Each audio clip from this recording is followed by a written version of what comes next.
How y'all doing? This is Big Swoll Ranger Thornton, and I was just doing a podcast with somebody, and the proper fact. Let me ask you a question. When I was with No Limit and the No Limit Soldiers and World Championship Wrestling, we got hated on. I mean, people was throwing batteries at us. We had to get police escort. Um, Rappers crap thing took off real big, and people just hated the No Limit Soldiers.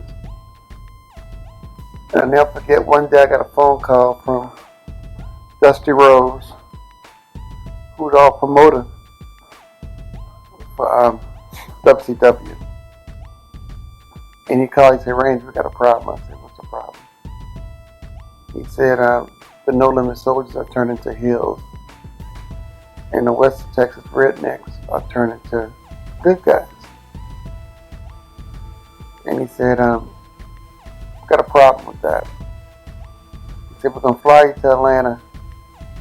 We don't let the West Texas Redneck just beat the crap out of you.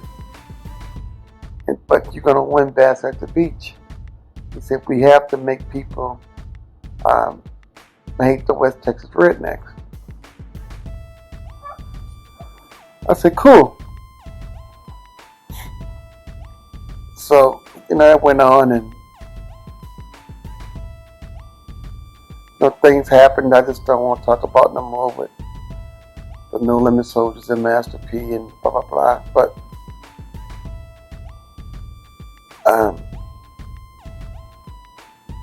while we was at WCW, and we being hated on, I never forget watching WWE, WWF, whatever you want to call it. And I never forget the first time I seen this white guy named John Cena. He comes out with fatigue pants on, Adidas shoes, and fix my thing. He comes out there with Adidas shoes, fatigues, gold chain, medallions, and people are loving this dude. They're going crazy over his gimmick. They're going crazy over his hip hop. I'm like, well, fuck. That's the same thing we was doing. I was doing the same thing. And people hate me because I was doing hip hop, and people love this person because they're doing the same gimmick. The exact same gimmick that the No Limit Soldiers are doing. They're doing the WWE with another person. Never understood that. And I've had people ask me, all the time, why I hate Andre the Giant, why I hate Hulk Hogan, and why I hate Ric Flair. And I tell you, it's no secret. When I was in Japan, there's a guy who's working at the dojo, old Japanese guy, and he drove the tour bus for the wrestlers, and he was telling me how Andre the Giant was telling nigga jokes. He always tell jokes about black people. And one day, this guy by the name of Badness Brown told Andre the Giant to stop saying black jokes. And Andre the Giant got mad. And people got mad when Bad News Brown was a bad dude in real life. He was a, judo master. The guy was dangerous. And he told the bus driver to pull over, and told Andre the Giant to get off the bus. And everybody told Andre the Giant, don't get off the bus. If you get off, he's going to hurt you.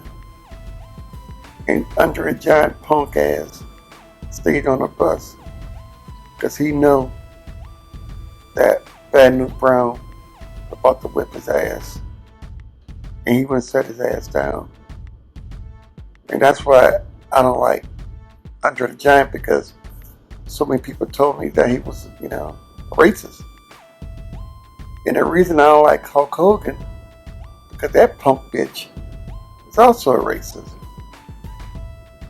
Hulk Hogan only like black people if he can make money with them and he can use them. And I seen him on his reality TV show, and his daughter was dating a black guy, and he's talking, you dating a nigga. I'd rather date a 8-foot nigga because it can make you a millionaire in basketball.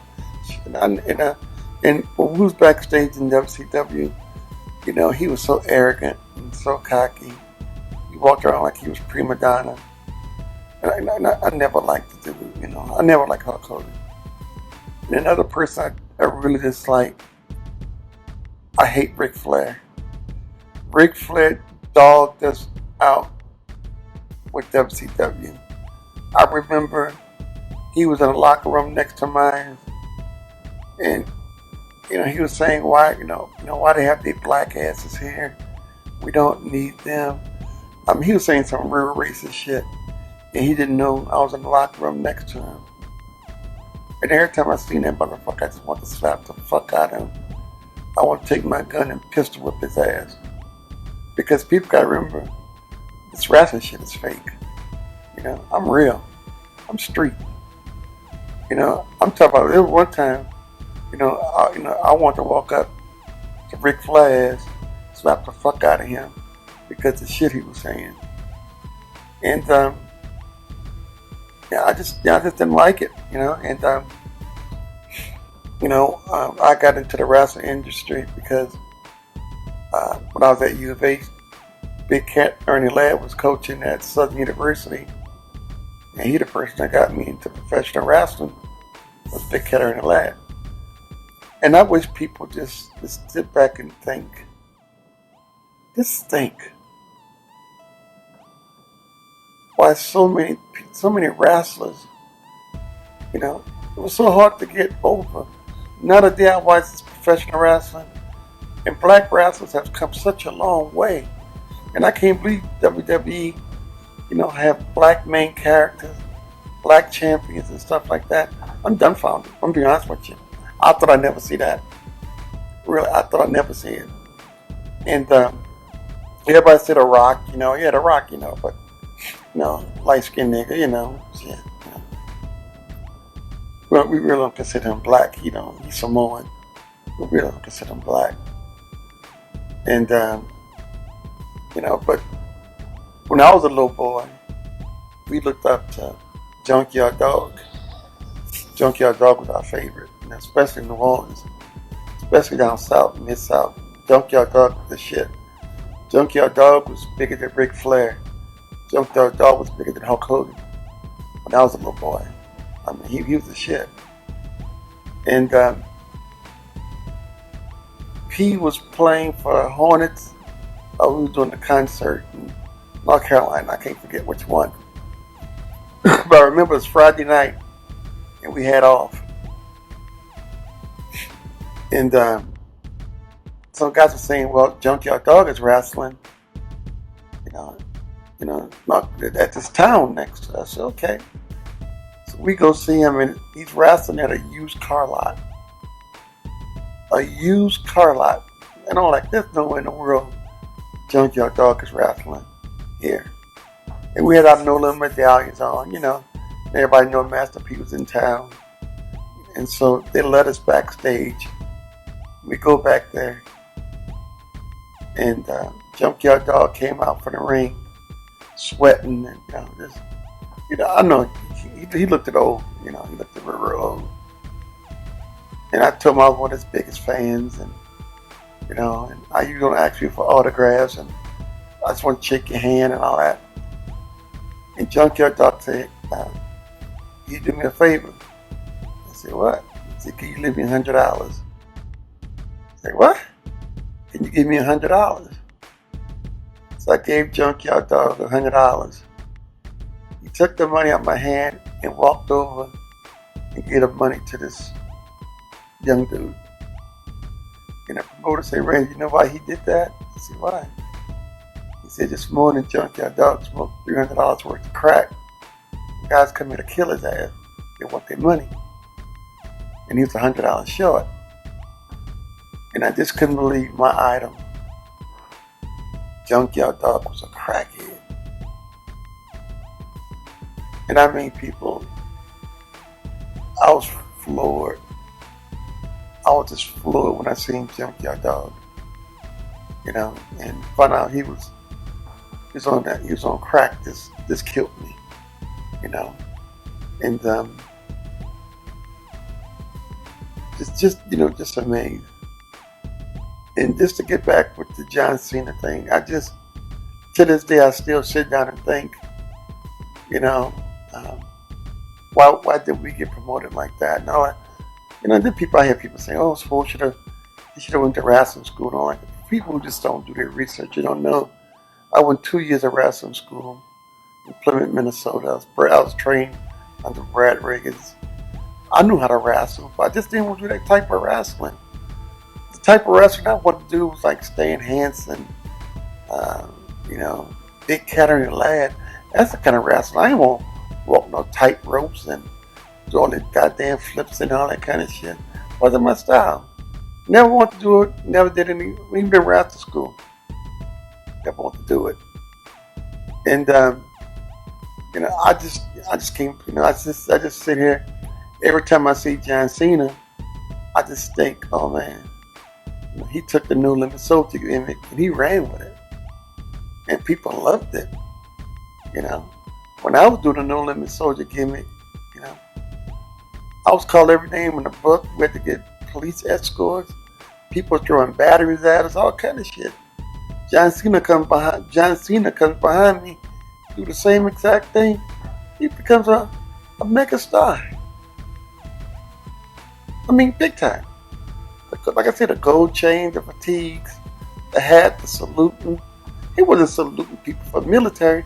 He was saluting because the No Limit Soldiers did. We did that. You know, but you know, it's all good. You know, but hey, you know, I can't tell nobody what to do with their career, but he ran with it. And it's a whole bunch of stuff that, you know, people just don't know about wrestling industry. They'll piss you off. It's just like the story I have about what's his name, Jesse the Body Ventura. When I was in wrestling school, Jesse came to a school because he trained with Brad Riggins a lot. You know, never forget, he came and he said, Randy, man, last night I was thinking, I got the perfect name for you. I said, what, Jesse? He said, we'll call you the Big Black Buckwheat. And I was like, what? We're going to name you the Big Black Buckwheat, and you're going to talk like, here I is, and all that shit my buckwheat talk. And I'll never forget, I looked at Jesse Ventura and said, have you lost your fucking mind? Are you crazy? And his exact words to me was, you want to be rich? Like, do you want to be a no-name? I said, I'd rather be a no-name. I'm not letting nobody call me, fucking Big Bad Buckwheat. I was like, are you fucking kidding me? And I stopped liking Jesse, that day, because, these guys, that's just the way it was. Now, Animal, because Animal and Hulk also trained at the same school. Rick Robinson, Rick Rude, Kurt Hennig, they all would come to school and train. And all of them was cool. All of them were real nice. All great guys. But, people I looked up as a kid, I looked up to, like I said, Junkyard Dog, Toe Chap Cash, Thunderbolt Patterson, Ray Candy, Big Cat Ernie Ladd, Stan Hansen. Stan Hansen was a man. And this is one thing people always ask me, and This is an honest, true story. When we joined No Limit, P sent me to Atlanta to get the team together. So I go into this meeting and I tell them, I said the first person I want to hire is New Jack for the original Gangsters. And I remember all these guys looking, all the promoters and writers looking at me and saying, no, Randy, you can't have New Jack. And I'm like, why? They said, he's a liability. I said, what do you mean he's a liability? This is wrestling. They said, no, he's really hurting people. And we can't have New Jack in WCW. And I was like, wow. You told me I could have whoever I wanted. And I told you who I wanted. You tell me no. And I never forget, I told him, New Jack came up to me in Atlanta and he asked about it. I said, yeah, it's true. I said, man, we want you to be a No Limit Soldier real bad. He told me we couldn't have you. And New Jack got pissed. He was mad, and there's some videos about him right now talk about how he approached Kevin Nash and them and was telling them how he didn't mess with them because they would let him become a No Limit Soldier when he was at WCW. And he had his reason to be mad. And for those who don't know, he just passed away. He was a real good friend, real good kid. I liked him. Real nice guy. And I want to say hello to one of my tank dogs from No Limit, Mac. The camouflage assassin. He just got released from prison for a crime he did not commit. This is first-hand knowledge. He did not commit the crime. Somebody in his clique did, but he didn't. He didn't do it. And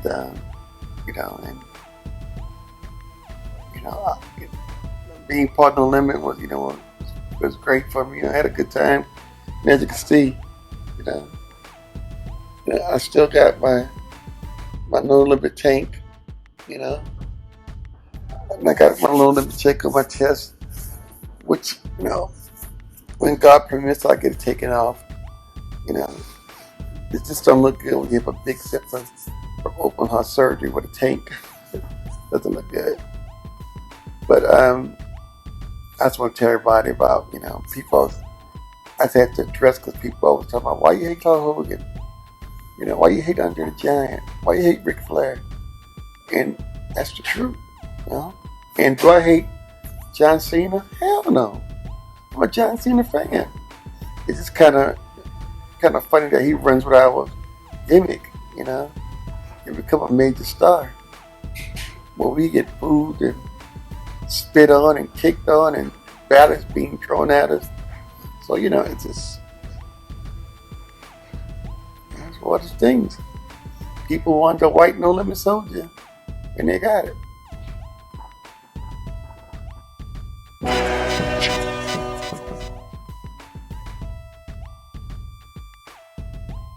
Don't forget to check us out on Facebook for exclusive playlists and social media for all different types of segments and content.